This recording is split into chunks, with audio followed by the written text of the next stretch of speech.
Bismillahirrahmanirrahim. Assalamu alaikum. Welcome to Learning Club. My today's topic is about Introduction to Cyber Law, and this is the lesson number 6 of the subject CS 204 Cyber Law. Video को start करने से पहले मेरी आप सबसे request है, अगर आप इस चैनल पे न्यू है तो please subscribe my YouTube channel, ताकि आपको इस चैनल से काफ़ी कुछ सीखने को मिले। तो चलो स्टार्ट करते हैं आज की वीडियो। साइबर लॉ, जैसे कि साइबर का मतलब होता है ऑनलाइन। अब ऑनलाइन जो कुछ होता है, ज़ाहिर बात है अगर उसमें थोड़ा सा कोई हैकर हमें परेशान करे या कोई तंग करे या जानबूझ के हमारे कंप्यूटर में वायरस फैला दे, तो उसके लिए कुछ लॉज तो होने चाहिए। साइबर लॉ क्या होता है? साइबर लॉ साइबर स्पेस या फिर इंटरनेट पे जो चीज़ें मौजूद है जो कि आपके यूज़ में आ रही हैं या फिर यूज़र की यूज़ में आ रही हैं, अब वो यूज़र आपकी कंट्री में है या फिर आपकी कंट्री से बाहर है, तो वो इंटरनेट, उसका सारा मटेरियल, उसके यूज़र, उसके लीगल और रेगुलेटरी एस्पेक्ट्स, वो सारे साइबर लॉ के अंदर आते हैं। मिसाल के तौर पे अपने मोबाइल या फिर अपने कंप्यूटर्स पर इंटरनेट यूज़ करते हैं, तो आप जब कोई इन्फॉर्मेशन शेयर करते हैं, वो इन्फॉर्मेशन कहाँ से ट्रैवल होके जाती है? ज़ाहिर बात है आपके इंटरनेट के थ्रू ही ट्रैवल होके वो जाती है।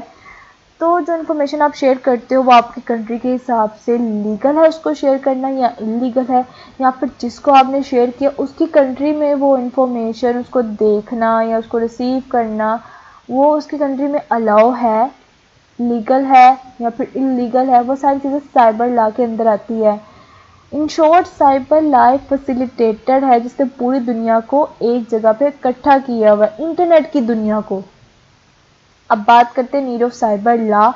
तो हुआ कुछ यूँ कि एक बार एक हॉस्पिटल ने क्या किया, अपना हॉस्पिटल का जितना भी डाटा था, लाइक जितने भी पेशेंट उस हॉस्पिटल में आते थे, किसको किस तरह से डील करना है, किस टाइम पे कौन सी मेडिसिन देनी है, क्या ट्रीटमेंट करना है, वो सारी की सारी इंफॉर्मेशन उन्होंने ऑनलाइन रखी हुई थी। लेकिन अपनी तरफ से तो उन्होंने अपना काम सिक्योर रखा हुआ था, ठीक है। अब हुआ ये कि एक हैकर ने उनके डेटाबेस को हैक किया और एक स्पेसिफिक बंदे की जाके उसकी प्रिस्क्रिप्शन में जो इंसुलिन की क्वांटिटी थी उसके साथ छेड़खानी कर दी। उसका नतीजा क्या हुआ?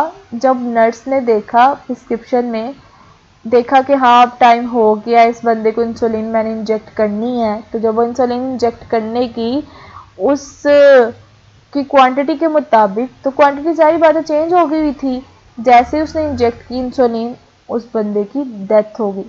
तो ऐसी सिचुएशन में साइबर लॉ की कमी को महसूस किया गया, उसकी ज़रूरत पेश आई कि सारी बात है कि कोई बंदा ऐसा करता है उसको सज़ा तो मिलनी चाहिए।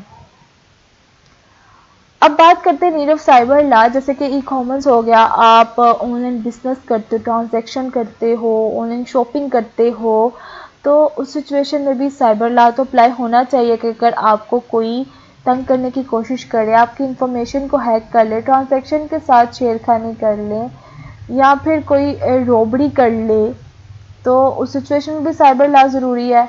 इसके अलावा रेगुलेटरी इश्यूज होते हैं, ईमेल्स के इशू होते हैं। समटाइम जानबूझ के वायरस ईमेल के थ्रू आपके कंप्यूटर में डाला जाता है, जैसे ही आप खोलते हो वायरस आपके सिस्टम में फैल जाता है। उसके अलावा सोशल मीडिया लाइक फेसबुक हो गया, आपको कोई तंग करने की कोशिश करे या फिर किसी ग्रुप में कोई अब्यूजिंग करे, अब्यूजिंग पे भी ये भी क्राइम होता है कि आप सोशल मीडिया पे रहते अब्यूजिंग कर रहे हो, गलत फेक न्यूज़ फैला रहे हो, किसी बंदे को परेशान कर रहे हो या फिर उसकी इंफॉर्मेशन को लीक कर रहे हो, उसकी पिक्चर्स को लीक कर रहे हो या फिर उसको फहाश किस्म की चीज़ें सेंड कर रहे हो, उससे टॉर्चर कर रहे हो या फिर इस तरह के मैसेजेस सेंड कर रहे हो जो कि नहीं करने चाहिए, तो ये भी बहुत बड़ा क्राइम होता है। ये भी साइबर लॉ के अंदर आता है कि साइबर लॉ के अकॉर्डिंग उसको कोई ना कोई सज़ा दी जाती है। फिर वीडियो स्ट्रीमिंग हो गया, लाइक यूट्यूब पे क्या चीज़ें देखनी चाहिए क्या नहीं। उसके अलावा ईमेल स्पूफिंग हो गया, آپ کو اگر ای میل اسپوفنگ، سائبر اسٹاکنگ، اس کے علاوہ denial of services attack, ٹروجن attacks, warm viruses کے بارے میں نہیں پتا تو میں ڈسکرپشن میں لنک دے دیتی ہوں، وہاں سے جا کے آپ میری ویڈیو کو واچ کر سکتے ہیں اور ان ٹاپکس کے بارے میں جان سکتے ہیں۔ اس کے علاوہ فائنینشیل کرائمز ہو گیا، آن لائن گیمبلنگ مطلب آن لائن جوا ہو گیا، یہ بھی بہت بڑا کرائم ہوتا ہے۔ اس کے علاوہ سیل آف لیگل آرٹیکلز کے، کسی کا آرٹیکل اٹھایا، اس کو انٹرنیٹ پہ ڈال دیا لیکن نیچے اپنا نام لکھ دینا۔ اس کے علاوہ بغیر کسی کی پرمیشن کے اس کی ویڈیو کو اپلوڈ کر دینا اپنی طرف سے۔ اس کے علاوہ فورجری ہو گیا، پھر سائبر ڈیفامیشن ہو گیا، مطلب ایک بندے کے خلاف پروپیگنڈا بنا کے اسے ڈفرینٹ طریقے سے پریشان کرنا لوگوں کے ساتھ مل کے۔ سائبر اسٹاکنگ ہو گیا۔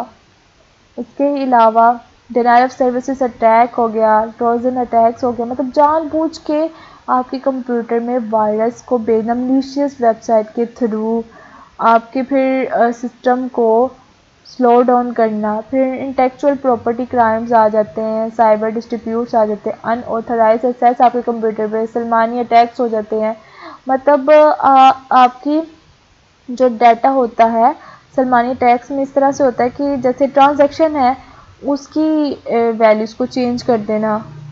اس کے علاوہ بغیر آپ کی پرمیشن کے آپ کے کمپیوٹر کو ایکسیس کرنے کی کوشش کرنا، ایکسیس کر لینا، یا پھر پاسورڈ کو ہیک کر لینا، پھر آپ کی طرف سے دوسروں کو میل سینڈ کرنا، کسی کو پریشان کرنا، آپ کی فیس بک کی آئی ڈی کو ہیک کر کے اس کے تھرو آؤٹ کسی کو میسج کرنا، کسی کو پریشان کرنا اور آپ کو پتہ ہی نہ ہو، تو ایسے سچویشن میں بھی یہ سب چیزیں بھی کرائمز کے انڈر آتی ہے اور ان پہ بھی کوئی لاز اپلائی ہوتے ہیں، ان کو بھی سزا دی جاتی ہے۔ اپنے نیکسٹ ویڈیو میں بات کروں گی rule of law and lawyers. ملتے ہیں اپنی نیکسٹ ویڈیو میں، تب تک کے لیے اللہ حافظ۔